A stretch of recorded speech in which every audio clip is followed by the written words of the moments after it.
Wren, thank you so much for being here and for taking the time to have this conversation. I'm so looking forward to getting into this topic of building off of social media and yeah, what that looks like.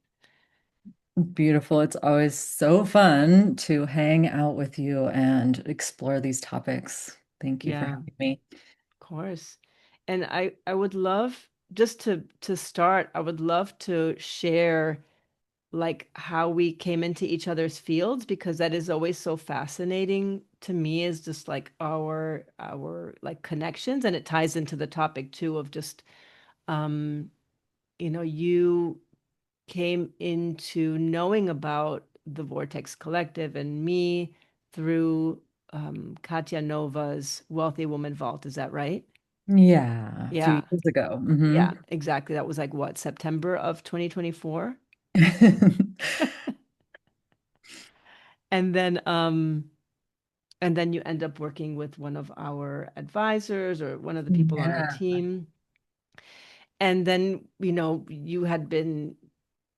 you listened to my podcast and then you reached out to me and then I listened to your podcast and I was like, let's talk. And it's just, I think I'm uh, just delighted by how we get to know each other or how we come to know each other through all of these different sort of magical ripple of events, no? I think it really leads into the topic that we're going to talk about today, which I know you wanted to ask me about. One of the chapters in my book and one of my trademarked frameworks is called Marketing Like a Lover. Yeah. And I, what it really is at its core is about essence and Mm, emanating your essence out into the world. And so to really, we'll talk about what I mean by that more in depth, but when you know the energetics that you're sitting in and surrounding yourself with, and then you see or meet others out in the world that are like sisters on that path, I just was like, I want to know you, Isha. Like what? mm. You're yummy. You're doing the thing. Like, hi, I'm here. And to not be afraid to write that email or send that DM is part of this Right. conversation. Yes, yes, you're so right. You're so right. It is the essence and like that, people talk about authenticity, but it really is that. It's like the you-ness, right? The Hmm. thing that makes you so unique and whatever vibration, yeah? Hmm. Um, but I before we get into that, I want I would like for you to share a little bit about your path of getting into entrepreneurship. I know that, we haven't really talked about this before, but you allude to having had these car accidents that led you to the business that you have now. And I would love for you to share a little bit about that just to kind of let people get to know you a little bit more.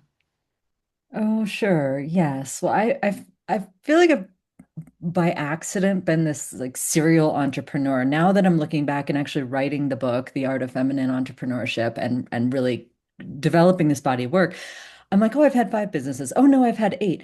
And so Wow. it's just this, everything I've sort of loved, I've just created a business around. Like I love natural building and I am really an interior designer inside my heart. So then all of a sudden there was this business called Majestic Nest where I was helping other people do ecological interior design. It's so when I look back and I find the through line between all my businesses, it's love and it's Mhm. beauty. And so I've just done the things that I've loved. And because I just am embodying them, they've had an attraction principle that has, boom, made that into a business where people are paying me money for it. So it's all been very organic. And yes, I got into like basically life-threatening car accidents within the span of 3 years. It was a very like uh Saturn return horrendous time of life in my late 20s. Wow. And everything changed. And I never saw myself as like a businesswoman even then. And yet I made this pact with God that like if I could heal from what all the doctors were calling unhealable, I would, spend the rest of my life giving a gift back to the world. I didn't know what any of that prayer in my heart meant, you know.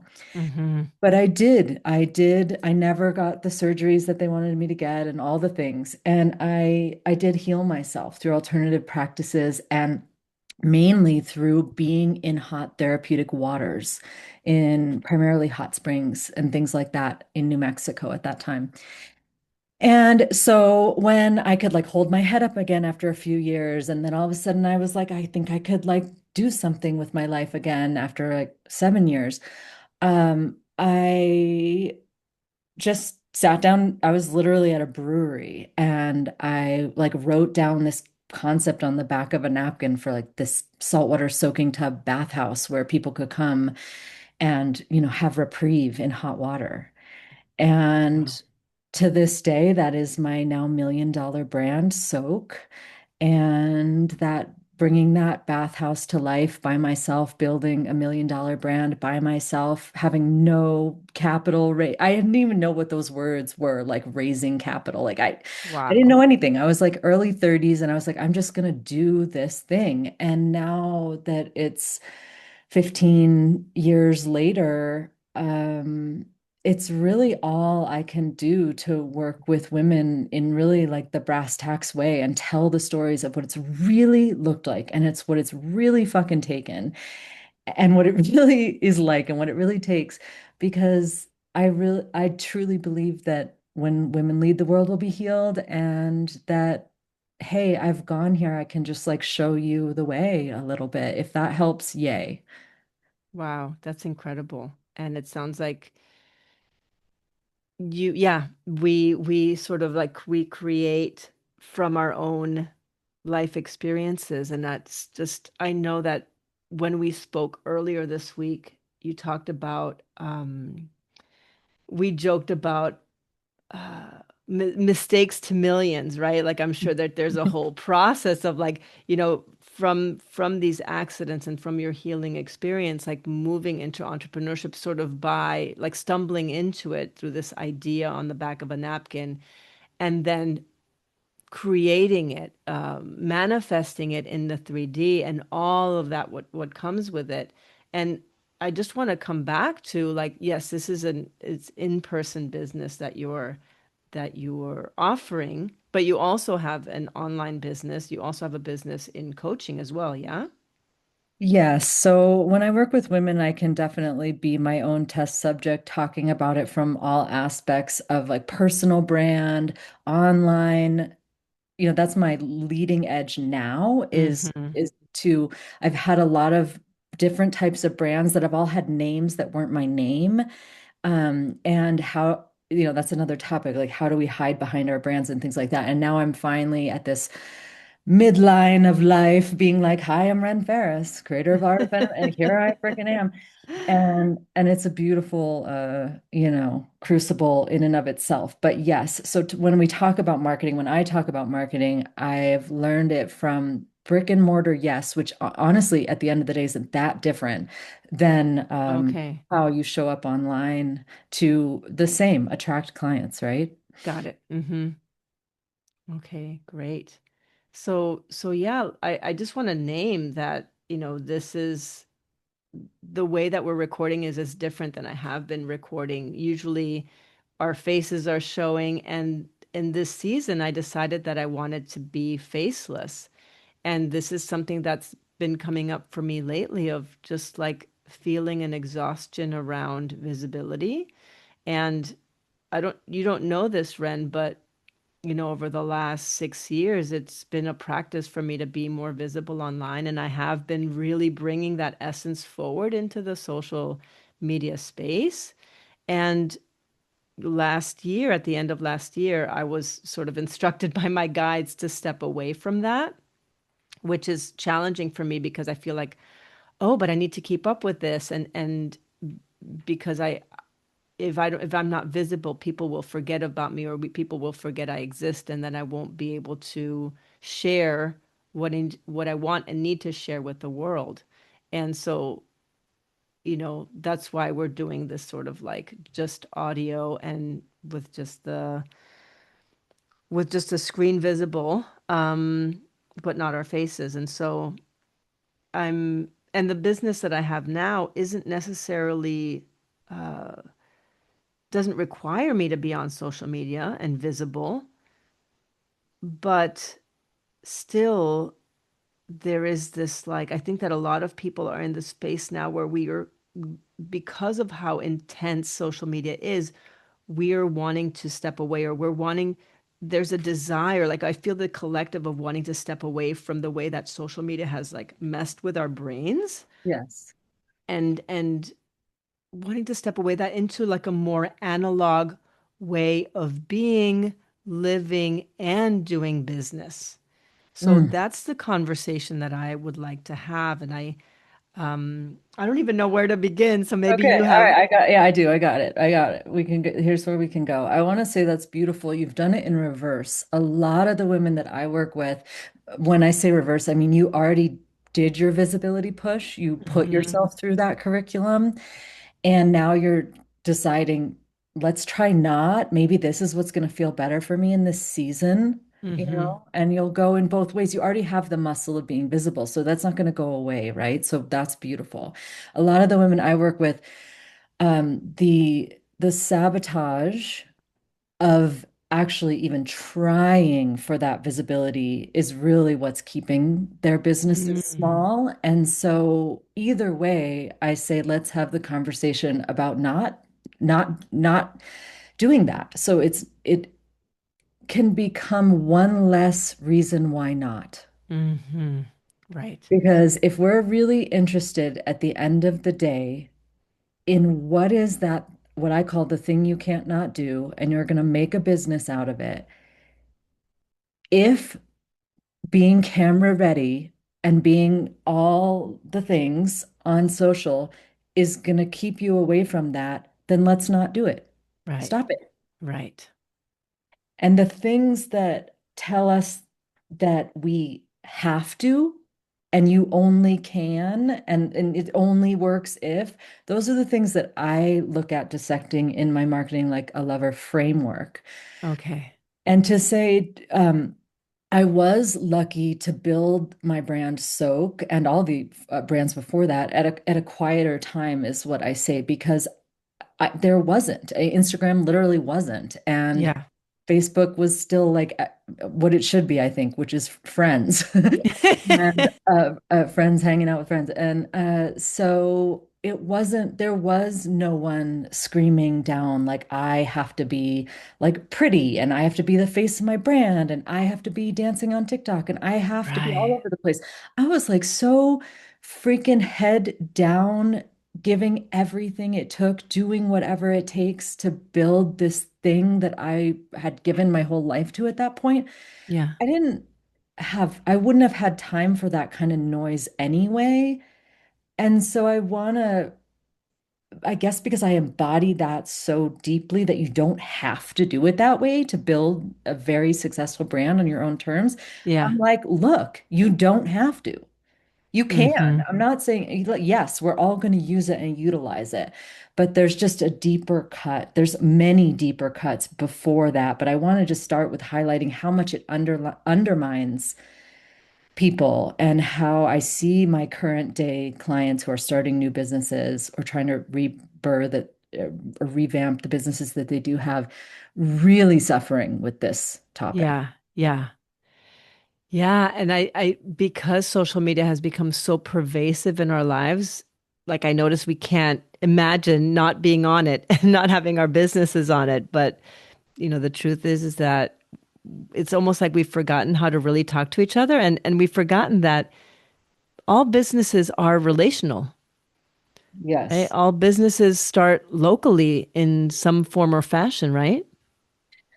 Absolutely. And there is a fact that says even to this day, 88% of all like what leads to revenue, like real business, people paying you money, still Hmm. occurs via actual word of mouth. 88%. Wow, that's incredible.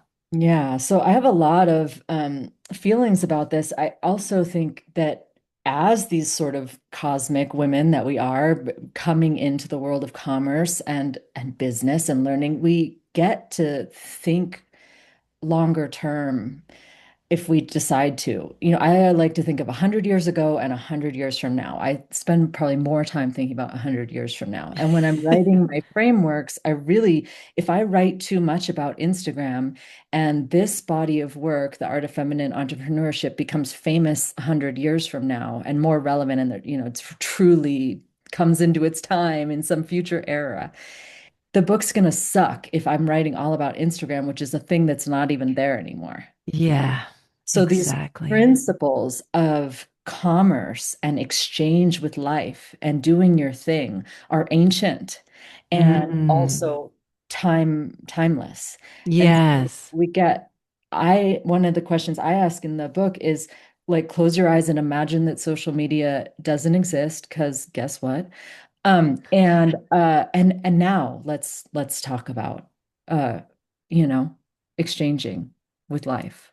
I love that. I love that you just brought it to that level of like the timelessness because I feel very much like that's the conversation is just like let's eliminate all the extraneous noise Yeah. and get down to the nitty-gritty of what it actually is and this relational piece that is sort of just essential to our human life and how we naturally just connect with one another, yeah?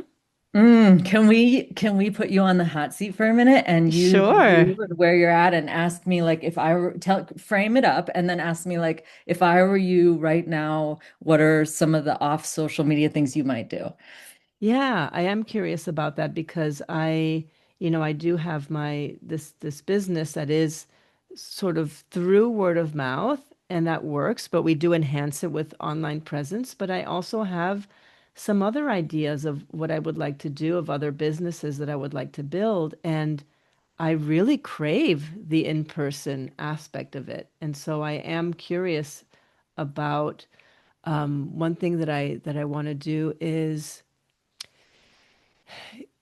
really teach women specifically how to become like stewards of their money and really distribute wealth into the collective, right? To be thinking about like more collective goals versus like a personal amassing of wealth is to really begin to like, okay, so what is the process of distribution? And I want those, I'm imagining like retreats and or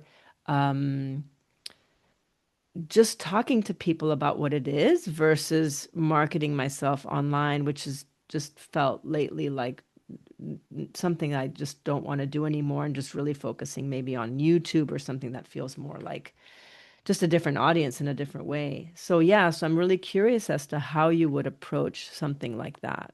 Okay, I got it. That is so good. So you personally travel a fair bit. So we're gonna just take some assumptions of things I don't know that much about. But so if let's say you're in one location for a number of months. Yes. Okay. So what I would do in this case with you is I would be in this location and then I would be like, great, kind of assessing the situation of like the human community in that environment. I know they can be really different because you're, world traveling. So that you could be in, California or Connecticut, but then you could also be in Vietnam or Bali. Mm-hmm. So those are really different demographics, right? Of Yeah. who's there and why. But okay, Yeah. so you assess your demographic, and then I would make a talk. And in this case, I would make a talk about distributing wealth. Like, have you ever Mm-hmm. imagined being in your philanthropist self? Something like Mm-hmm. that. Like, make it just beautiful. Like, and then an invitation to come to a round table to talk about women and money. Mm. And then have that like 1 week, put a little fly, make a beautiful like little, flyer, and put that flyer up literally like the yoga studio and the health food store, or whatever the things are where our Mm-hmm. people are. We know where our Yeah. people are.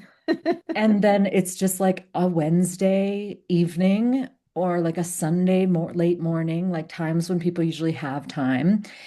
And it could be at a library or a park or, depending on the climate, you really just Mm-hmm. make it somewhere. Yeah.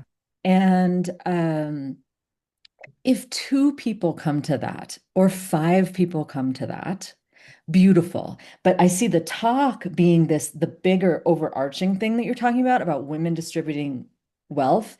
But what's beautiful about that is underneath that and is your offer, which is, come into Vortex Collective and learn about wealth stewardship. So Mhm. like let's learn. So if you want to work with me to learn about wealth stewardship, yay, that's underneath. And then once you get your wealth stewardship sphere spinning, you're going to much more easily be able to grow into this bigger overarching dharmic thing we were just talking about, which is being a woman of contribution. Hmm. Oh, I And you love don't that. have to lead that and that conversation will be so rich and rewarding in and of itself. Even if it's one other woman, you end up just having tea. You know that that conversation is going to be so rewarding. And Yes. so it's like you're being fed, they're being fed, and then you do it again the next week and the next week. And I guarantee you, bring two of your friends next week, bring two of your friends next week. Do you know what I'm saying?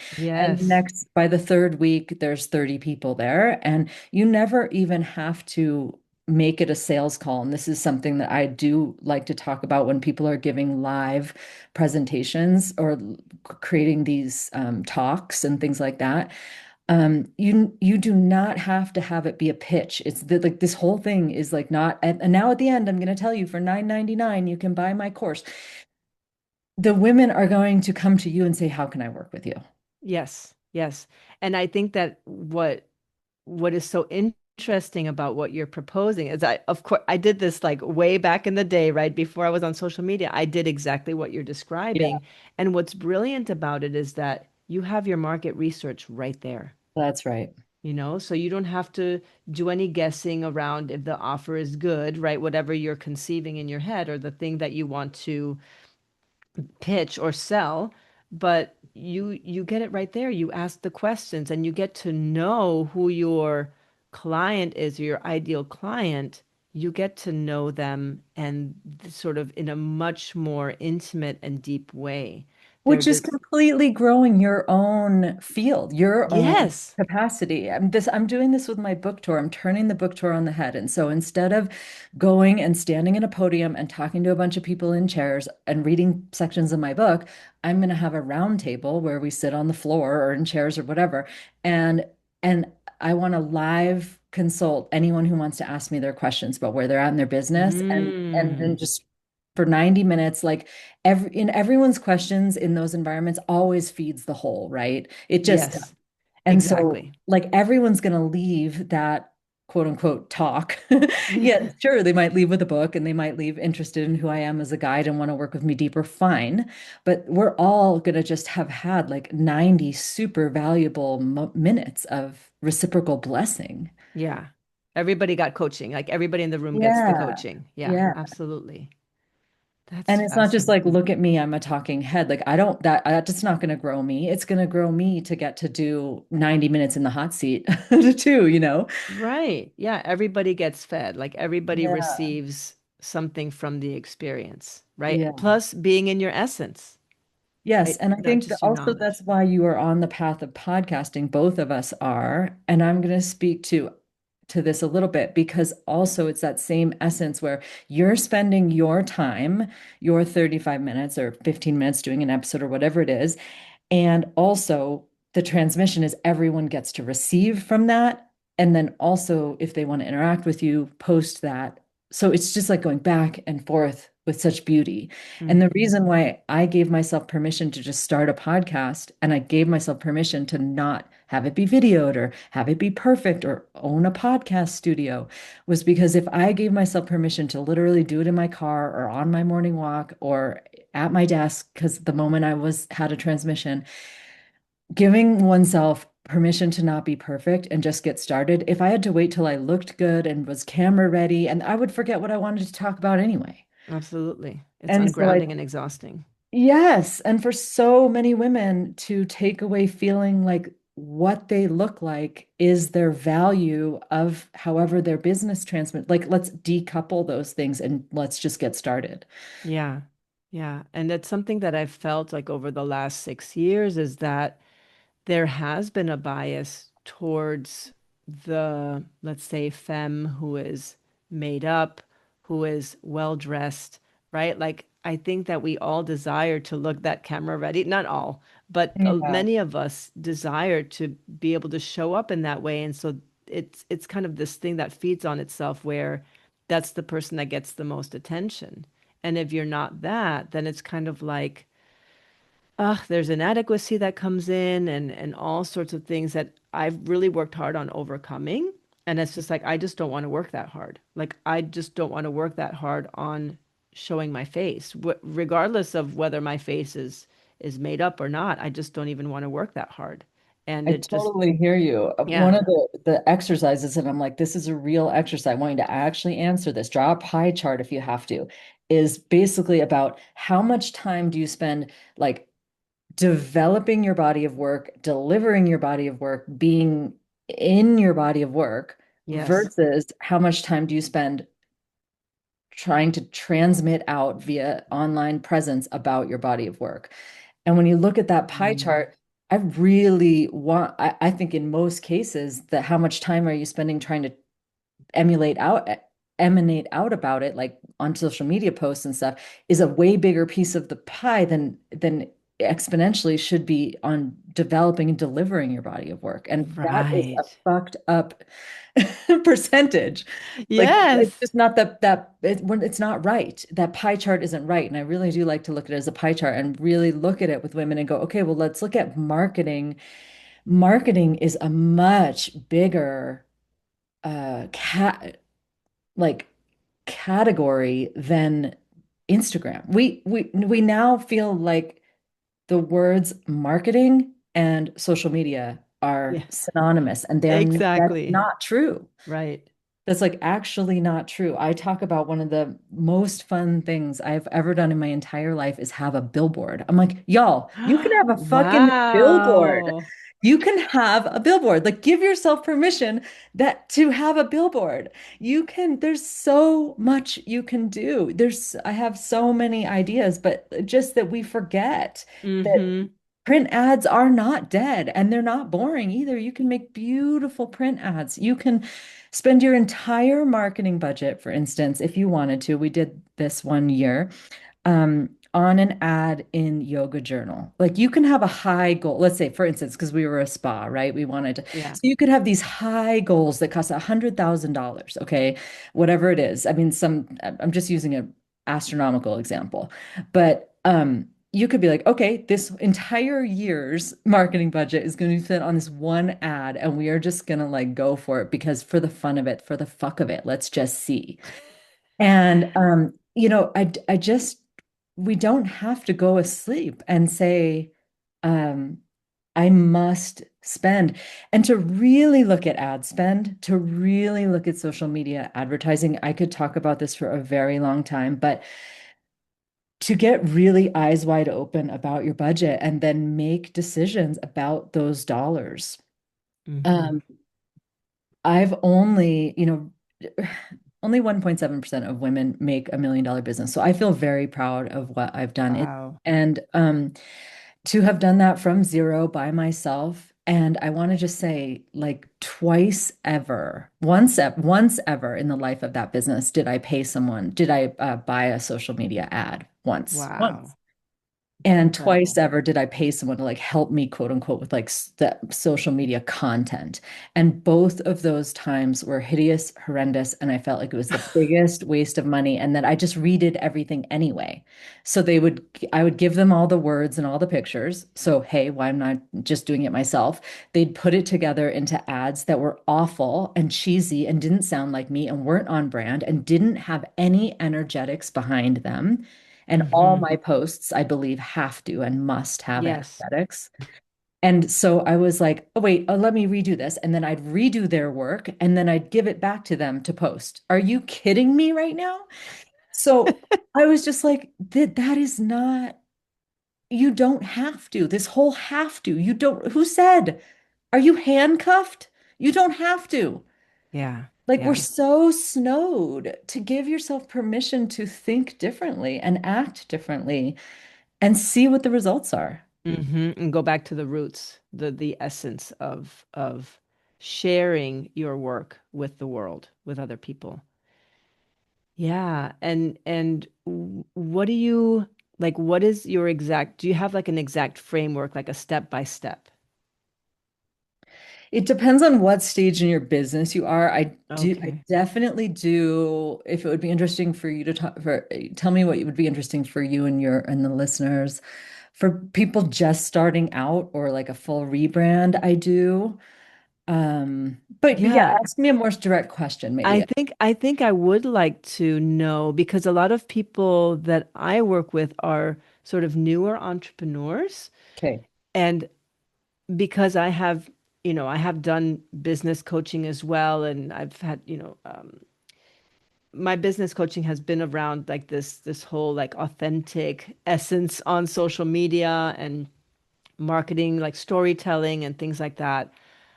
I want to be able to offer people who are newer, who are marketing or who's starting their businesses now versus starting a business in 2018 and 2019. It's just Yeah, a it is different different. it's a different Yeah, playing field, right? Like it people buy differently, people, absolutely, so I really absolutely. want to be able to support those people more. Yeah. And I would love to Okay, hear your thoughts on that.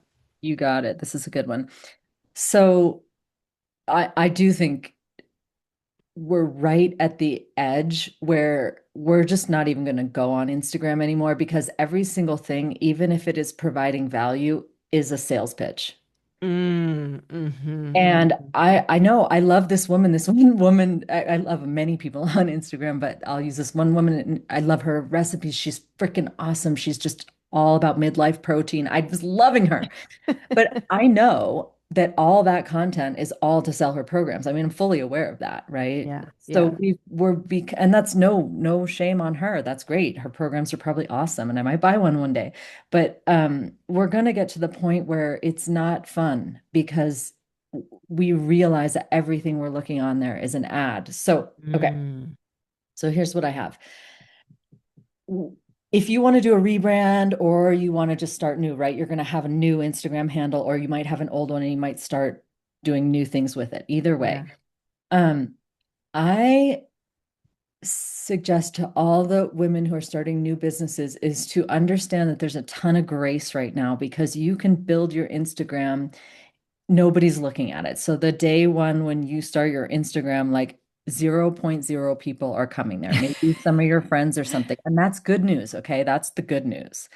So I work with people quite intricately to choreograph their first 12 tiles Mm-hmm. and put them all up at once and basically I consider it, I call it like your online photo album, and Yeah. to basically be using it in place of a website for now is, and I'll talk Ah. more about how I feel like the death of websites is very much alive. Yeah. So I'm just like use Instagram because every time I'll go to these big conferences with hundreds of women, all these things, the only thing we're doing when we find out about anyone, when people are hearing my words right now, they're going to go look me up on Instagram. Please do at feminine.entrepreneurship. Like that's how we get connected with people now. Yes, that's And so right. the first thing they're seeing about you could be a dog trainer and you could be out on a walk and you could meet someone and they're like, God, your dog's so well behaved. You're like, yeah, I'm a dog trainer. Look me up at Unleashed or whatever, right? That's one of my clients, not my clients, but colleagues. But I'm just saying, right? So, Yeah. so it's just the easiest way for someone to get connected to you right Yeah. now. Yeah. It's internet gold. And so the deeper cut, like if you working with me as a consultant and coach and stuff, is we are going to get your brand right first. So there's just a stop on that and really Mm-hmm. getting like your brand guide together and all this stuff. And all this stuff is in the book. But anyway, so that when you do go and make your first or remake your new launch or whatever it is, you're like, this is my vibe. These are my colors, these are my fonts, these are the type of photographs I use. Maybe I use stock, maybe I use all selfies, maybe I am only doing reels, maybe I'm just using like beautiful nature photographs, whatever it is. So when you look at the 12 tiles is like what you can visually look at in one felt swoop, like one Yeah. visual take. You right then are like, oh, pink, flowers, warm, soft, comforting, or you're like powerful, uh sparkle, like intense, and it doesn't Hmm. matter. And there's no better or worse, but you're getting this like you have the vibe of that person in one glance. Yeah. And so Hmm. it's so much more than you can accomplish in a website, honestly, Yes, because we get true. just drowned in words and words and words. And so anyway, like I'm all about using Instagram as your placeholder, your online business card, the place that everyone you meet at those actual, doc talks at the gym on how to eat more protein in perimenopause. Great. Then all those people who've never heard of who you are can go right to your Instagram. There's a way for them to get connected with you. You might have your freebie, like, hey, like it just give me your email address and I'll send you my free guide on where to begin. It's just it's Mm, just right there. yes, that's a great point. And so just flipping that to someone who's more seasoned, like Yeah. myself, for example, who I've had like I feel like five different businesses in the Yeah. last 5 years. But yeah, there's been a whole evolution of my brand since 2018.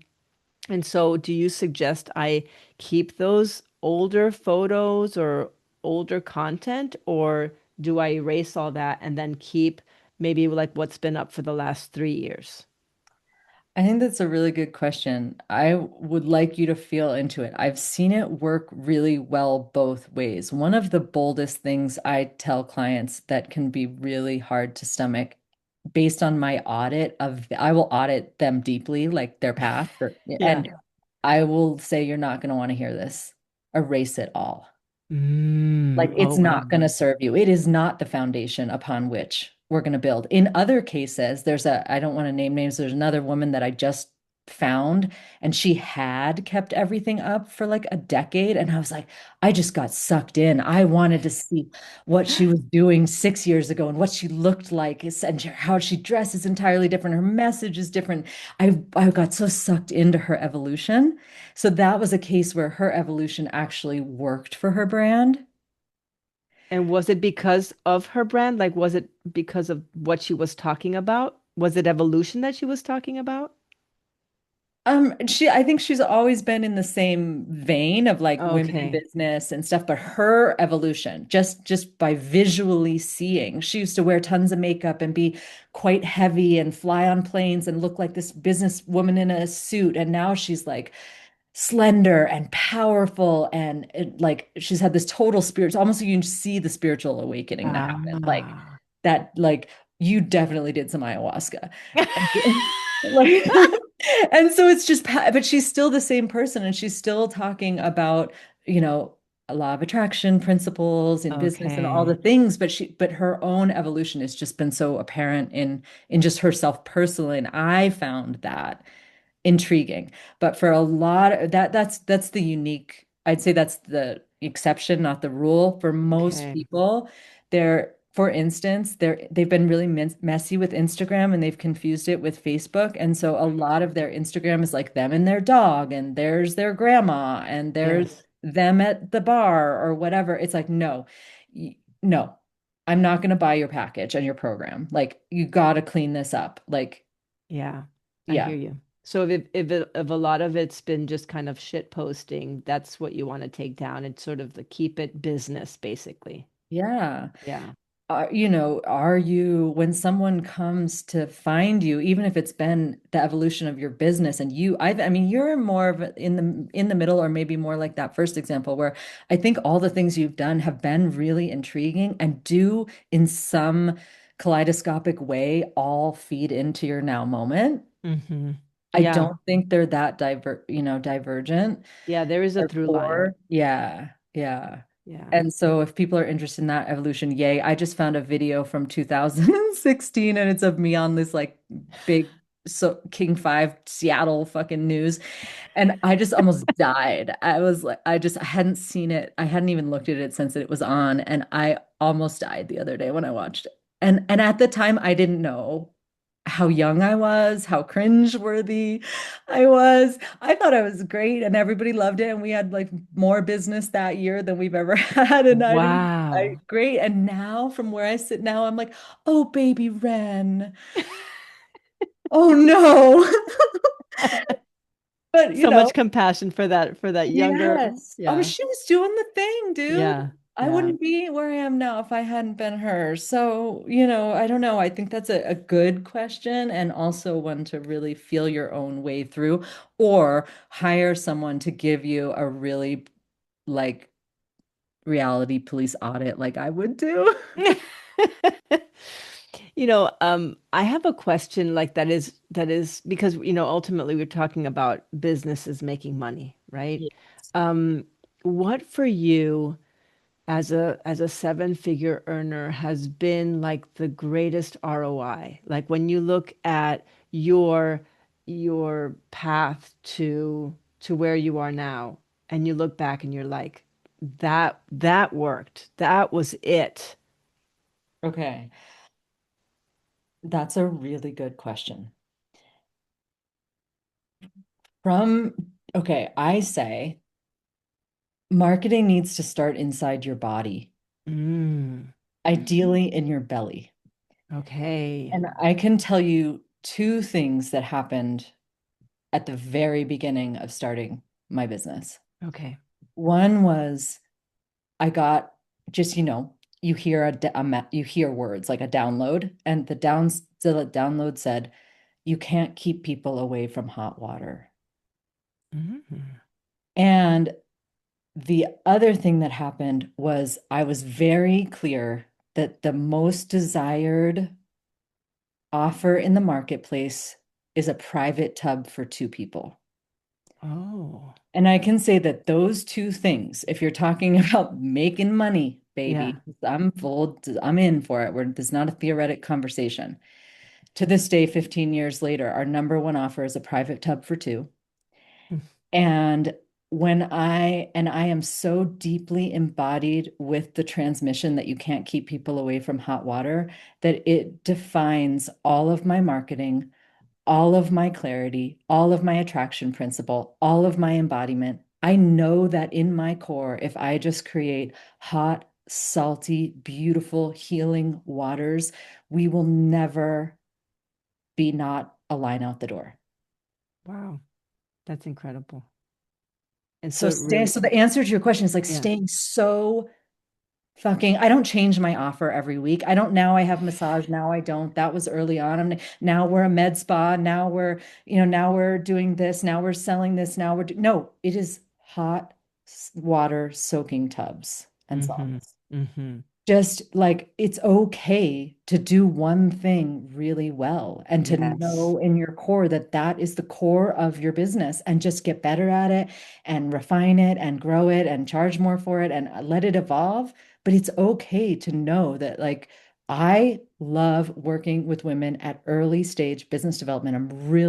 That is where I want to be. I can't be everywhere, so I know I can be there. Mm-hmm. Mm-hmm. Yeah, and when that download came in, you can't keep people away from hot water. That is just like the simplicity of a very almost like a core need, like our desire to be like held in sort of this liquid and almost like going back into the womb. Like it feels very like primal. Mhm. And it sounds like you really stuck to that primal need or desire. And then in marketing like a lever to unpack, like you let Yeah. that define everything else. So our tagline is undress, de-stress, refresh. Mm. Right? Like, and then the words we use, all of our hashtags are like hashtag yes, please, hashtag like me too, hashtag like water is life. Like, it's just like this, the whole essence of the brand is like yum, yes, yes, when, how soon, yum now. I want that. Okay. Do you know what I mean? So Yes. it Yeah. that becomes the through line is yum. Hmm. And that So feels like that's a vibe. Yeah, that's a vibe. And so and for other people, man, I am not saying let's all be even remotely the same. I love working with people whose through line is like, bitch, please. That's just so different than mine. But like we'll bring that all the way through all of your colors and your branding and your marketing and your core hashtags. Like, I don't care what it is, I just happen to have mine. But like, do you know what I mean? Everyone can have that, and trying to really find that. Are you snarky? Do you lead with unpopular opinion? Are you funny? What is your version of Mm. sticky? Are you irreverent? Are you scientific? Are you brass tacks? Are you like super heart led? Whatever it is, we're going to find that thing about yourself and we're never going to veer from it. Mm-hmm. Mm-hmm. Like, I'm not going to try to, Yes. I'm not going to try to be like funny. I mean, I'm funny, I think, sort of sometimes because I'm so honest, Yeah. but like funny isn't what I lead with. And if I were to try to be funny, it would not be funny. I've been laughing this whole time, Ren. I don't know about that. But But yeah, yeah, it's not front facing. yeah, Yeah. just being that brand embodiment is, I think, something I spend so much time with the young entrepreneurs or early entrepreneurs. They don't need to be young, is to let's get that first. We need to go back to go forward. We are Mm-hmm. definitely not starting a fucking Instagram page or a website or any of it until you are so grounded in your like who, what, and how you do you. Yes. I love that. How you do you. I'm taking notes. Oh. And so I would love to, guide readers to how they can connect to you as a coach, to your, if they're in your area, to the hot tub to soak. Yeah, like how can they connect with you? Oh, that's sweet. Yeah. Okay. And the Well, book, of course. yeah, the book's in draft pages, hundreds of pages on my desk right now. So that'll be forthcoming, The Art of Feminine Entrepreneurship. But yeah, renfarris.com, at feminine.entrepreneurship on Instagram. You can put all these links in your show notes. It's me in the DMs. Just DM me if you want to talk about anything. On all my podcast episodes, I invite interaction. So Yeah. with whatever topic it is, like I will riff back with you. I will give you my time for free. Voice memos are my love language, I like to say. So if you Mhm. DM me, I'm gonna DM you back and we can talk. You can come into my ecosystem. There's different ways to work with me. All that's on the website. There's a forthcoming school so I can work with more people at once in like Wow, that's sexy AF. yeah, small group cohorts of like six. I really want to give everyone super personalized attention, but I can realize that one to one is I can only do so much. So Yeah. yeah, feminine business school. Come on, let's go. But yeah, I'm such a human person. Just find me. And Soak on the Sound is in Port Townsend, Washington. So that's a pretty random Okay. location. But if you find yourself on the Olympic Peninsula, you know Mhm. what? Make an appointment because there is a line out the door. Yes, yes. The of the many places that I've traveled in the US, Olympic Peninsula was one of my favorite places to visit. Oh, yeah, So it's I gorgeous. will definitely find myself there again. Um, Thank you so much, Ren, for sharing so much of your wisdom and your energy and your insight about, building off of social media. That was just so, so rich and delicious. Thank you so much. Thank you, Isha. What a pleasure to be with you.